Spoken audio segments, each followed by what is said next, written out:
Hi, this is Jay Hummel. Welcome to the deep dive in partnership with Investopedia, coming to your home or to your office or to a plane, wherever you're watching this. We're excited to have an amazing guest today talking about how to grow a business. We are lucky to have Kyle Odell, a good friend of mine, CEO of EdgeRock. Kyle, welcome to the show. Thanks for having me, Jay. Well, just give the listeners and viewers just a little bit about you and about the cool things you're doing at EdgeRock. Yeah, I've been in this industry, been at this for 28 years now, and spent a good amount of time, about 9 years at Citibank and Smith Barney, and then ventured out on my own. And we're headquartered in Denver, Colorado. We've got a couple offices around the state, and lucky to call this beautiful place home. And working with families, we mostly focus on families that are near retirement or in retirement, and focus on the retirement planning piece. And tax planning is also a big piece of what we do. And so managing those portfolios and the tax piece is always, a piece that gets everyone's attention, but that's been kind of our bread and butter over the last several years to really make a difference for people there. Kyle, I met you a long time ago. We've been at this for 28 years now. We're getting old. That's all that means. We are. Seen a few changes over the years, and got a few gray hairs to go along with market drops over the years, but all good. Yeah. They're a little now. I've always been impressed by your organic growth rate. You've always figured out how to bring new clients in, build new relationships at your firm. That's really why I was excited to have you on the show, because we get a lot of calls saying, hey, we can't figure out how to find new clients. We can't figure out how to drive organic growth. What's your secret? Yeah, I don't know if there's a big secret. It really comes down to relationships with our clients. And, part of that, we do different client events throughout the year. We did one a couple of weeks ago. There's a big animal wildlife sanctuary up north of the Denver airport. If anyone's ever been up there, they literally have over 1,000 tigers and bears and lions up there. And we took 200 of our clients with their kids and grandkids up there. So we'll do a couple of events a year like that. We've rented out the Denver Aquarium here in town. A couple of years ago when Top Gun came out again, we rented out a theater, had a couple hundred people, of our clients there at that. So a couple times a year we'll do large client events. And so we're, just like, everyone, but, we truly are about the relationship and spending that time outside of the office, which can kind of be stuffy at times. We want to spend that one-on-one time with the client, outside of this environment. Outside of that, we do run several educational events throughout the year that we market to, where we talk about tax planning, talk about retirement planning overall and in our holistic approach and everything that we do. And sometimes we'll have different panelists there. We'll have some CPAs and estate attorneys at that also. And, we'll take an hour or so and just cover a little bit about who we are, our approach, and what we do and what we specialize in. And I think those different educational events, and we market to those. So we get a nice mix of clients and prospective clients at those events. And we're very consistent. I think the consistency piece is a big one there, where we're very consistent with that on a monthly and quarterly basis, the different types of events that we run. Yeah, as a guy who lives in Kansas, lions and tigers and bears, oh my. Yes. Yeah. If you've ever felt the lion roar, it literally will, you can feel it. It's amazing. Yeah. So you do a lot in the content space though too, which I know you create a ton of content relative to how I benchmark other advisors, other firms. Why do you do it? How do you think about it? You got kind of a machine built around you to do that. We do. How can you just walk the listeners through how you do that and why? Yeah, part of that, what we're thinking of is, we really try to think about what is our client out there? What do they want to hear? What content are they, looking for? We don't want them, going other places for that content. And so we try to create it here and try to be that resource. The office that we have here in the Denver Tech Center, just on the south side of Denver, we actually have a studio in office here. And we have 3 different backgrounds. So we can, change things up with different looks and different backgrounds. We have an interactive TV, so we can display things and really, model things out for some of that content. And I've got a great marketing team, 2 people that work in that team, and one of the gentleman that works and runs that department, Ryan, really handles everything from editing and video, the shooting, and helping me to create the content and think through the message that we want to create for the client. And so in that studio, whether we want to create something one-on-one for a client, just real quick after a meeting, hey, a quick summary, or we want to send a special birthday hello out to a client, or we want to do something that's a broader message to prospective clients, whatever that may be. That studio allows us to really be creative with what we want to achieve in there. And again, I think a lot of it just goes back to thinking about, what do the clients want to hear? What's top of mind, with them right now? Is it, things with the election coming up, potential changes in taxes, the debt that this country's accumulated? How is that going to affect their retirement? Changes in Social Security possibly down the road? Things that are going on in their lives. And we try to talk like our clients talk. We don't want to, talk like we talk if we're going to be talking about, things in portfolios. The clients don't want to hear that. They're going to turn. No, I don't think most clients understand standard deviation or kurtosis. So and half advisors probably don't either. Yeah. So if you dig down in it, so we want to talk to them where it's entertaining, it's interesting, and it's information that they're looking for. And so again, I think a big piece of this is consistency, just like our marketing. We want to create that consistent content that's out there for the clients and prospective clients, so that they have a place to go and to get that content. I think one of the things that I know holds a lot of business owners back from doing marketing or content is cost. Yep. As you've thought about this, how have you thought about the return on investment? How'd you decide to take the leap to say, they have 2 marketing people, to have a studio in your office, to do all this content? You had to, I know you're a numbers driven person like me. You had to sit there and kind of think about it. And I just watch so many people as owners of businesses are afraid to make that investment because they're too scared that they're not going to get a return on it. What drove you to take the leap to do it? Right. So that's a great question. Years ago, I met an advisor who had built a fantastic practice on the East Coast, and he did a lot of radio and held some educational events on a monthly basis that he would invite, families to on that radio program. And I kind of got a little bit of his playbook, if you will, where he was just very consistent, did that on a monthly basis. And finally in 2017, so going back a few years, I decided, hey, I really want to build, a practice here in Denver that, is very well known, and I really want to grow this. And so I kind of put all my chips in the middle of the table there in January of 2017 and started doing a number of educational events, holding those on a monthly basis.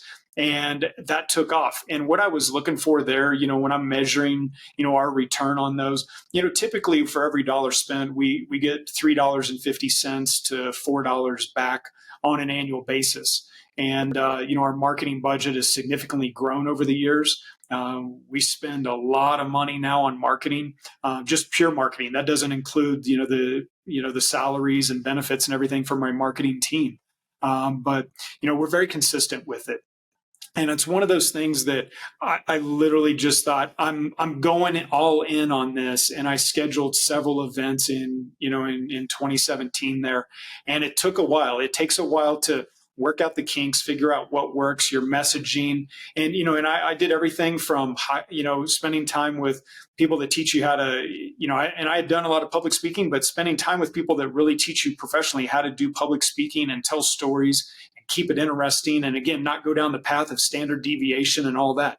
Let's keep it fun and interesting. So, and it's everything from, how the room is set up, what, thinking it through from, the client's perspective. When they walk in that room, what are they experiencing? What are they thinking? all the way through, and follow-ups afterwards with our team, whether it's email or now, we have a lot of, different programs we can use like Calendly to quickly, schedule appointments on the spot and so forth. But really trying to think through all of it from the client's perspective to create as little friction as possible for them and to help them to feel comfortable with it. But, it came down to really just pushing all my chips in the table there in 2017 and going all out and trying to throw as much gasoline on the fire as possible and making that. I didn't try to create, 5 different marketing methods or funnels or programs. It was just purely one. I'm going after this one and I'm going to be really good at it, which was, the public educational events that we've run over the years. And, it's really paid off. Yeah, it's awesome. I love it. Consistency, right? Which is what you've said 3 different times, Yep. right, on this. And what I've always believed is whoever owns the eyeballs, whether that's digitally or in person, wins the client. Right. That's right. And that's the strategy. And hopefully I'm not oversimplifying it, but to me, when I listen, that's what you've done well. Yeah. Yeah, I think so. It's so much of it, what we've learned over the years, as I talked to 2 clients today that they're 2 different families. They're both retiring here coming up July 1st. They're done with their jobs. And, one of them has been with me for 16 years and another one for about 8 years. And, when we talked to both of them, they both were very thankful, have loved working with us over the years. But more than anything, when I go back and think about when those relationships started with those families, it was about timing. The timing was right for them to look for an advisor, and we happened to be in front of them and give them a message that resonated with them. And they learned over that time that we worked to build their trust and show them that we were competent and we knew what we were doing. Because you have to maintain that relationship. You have to continually earn that relationship, right? It's not something that's just given and set and done. But being consistent over the years, and I think in having a great team here in our office that is very well rounded, to really take care of our clients at a high level. It takes a lot of work to do everything that we do at I think at a level that the clients really enjoy and really meets their expectations and hopefully exceed those expectations, over time. Well, you're growing, so it's working. Yeah, it's working. A lot of hard work, but we love what we do. Man, that's awesome. I would, my last question, and I asked this on the show a lot. I was going to ask you a different question, but as the viewers know, we don't prep for these, which is why I love the deep dive, Yep. which is it's just you and I having a conversation. Is somebody flipped the table on me today and said, "What's the one thing, Jay, that you think people in the industry aren't paying enough attention to or aren't talking about that is going to have an impact on our industry, as defined by wealth management, advisors, however we want to define that?" I thought I would, you spend a lot of time with clients, you spend a lot of time in the industry. I was curious to see if you had an answer for that question. Yeah, that's a great question. I think, there are things that come to mind, but I don't know that any of us have an answer on it. There are things, like AI. How is that going to affect our industry down the road? Or, you think of things like Bitcoin and digital currencies. How will that affect us? I don't think any of us have those answers. So I think I think I would probably set aside and see, I think we're way on the front end still of how AI might affect or influence our business. I think there are things that we've been using for a number of years on the AI side with on the tax side with families and how we do some things there. But I think more than anything, our business comes down to one primary thing. More than anything else, and that's the relationship that you have with your client, and I don't think that that's ever going to change. And I think as our clients become, and families are just busier and busier and busier, and they're running all over the place. They're still looking for someone that they can trust, that they can lean on. And in our industry, as much as, whether it's the medical field or you're getting on a plane and a pilot that's flying that plane, in our industry, I think it's the same as those other 2 industries where experience counts. And when you can sit down with a family and, and say, look, I know how to get you from A to B. I've done this with hundreds or thousands of families over the years. I think more than anything else, it's still the personal relationship. It will always be that personal relationship. And just don't get away from that. You Yeah. know, Agreed. don't let technology and automating, it's easy to automate a lot of things in our business and industry. But at the end of the day, one of the things is, even as big as a company as we have, one of the things I've always, said is that we will always have a person on the other end of the phone that directly picks up that phone. We're never going to have a voice prompt system, and so forth. That we're all about that personal relationship, and we want to keep that. Man, I love that answer. Mine was, I think internal succession is dead right now in the current Yeah, marketplace because the valuations are off. they And are. you and I have talked about it a lot, which is if I'm an owner of a firm and I think I can get 14 to 16 times for my firm or 12 times, and an internal successor can only pay 5, Yeah. you can't put those together. No. As a guy who wrote a book back in 2015 on succession, I think people aren't talking enough. My opinion on internal succession is dead in the way that the multiples are playing out today. I think you're exactly right. And I think a lot of people are going to miss out on that because they try to, get those higher multiples on their own without, finding the right relationships out there in the right situation. And you're exactly right, passing things off internally or to, your family. That's a tough route to go to get that multiple that you want. It's tough. Well, Kyle, we could talk forever, man. I wish we could. I can't thank you enough for being here. I hope you come back, would be willing to come back. I know you're a busy guy and you got a lot of things going on. So I really appreciate you taking the time to join us today. Anytime, Jay. Love being on here and love everything that you bring to the table and your expertise and knowledge. You've got a wealth of it. So thanks for everything you do. Well, Kyle, I'm sure with all the insights you gave today that our viewers are going to want to get in touch with you. What's the easiest way for them to find you or EdgeRock? If they'd like to reach out, very simply, they can go to our website, and always find our contact information on there. But just my name, Kyle, Kyle, at edgerockwealth.com. Hop on there, send me an email. Happy to take that email and respond back. Or you can always go to our website, get our phone number, and reach out. But Kyle at edgerockwealth.com. Well, thanks again for being here, Kyle. Really appreciate it. I know you're extremely busy, so I hope you consider coming back in the future. I'd love to. Thanks for having me on. And, love everything that you bring to the table, Jay, and all your knowledge and expertise and experience over the years. Well, thanks for watching or listening today. And thank you again to Investopedia for their partnership, and visit investopedia.com to check out their amazing content. Look forward to seeing you next time on the Deep Dive.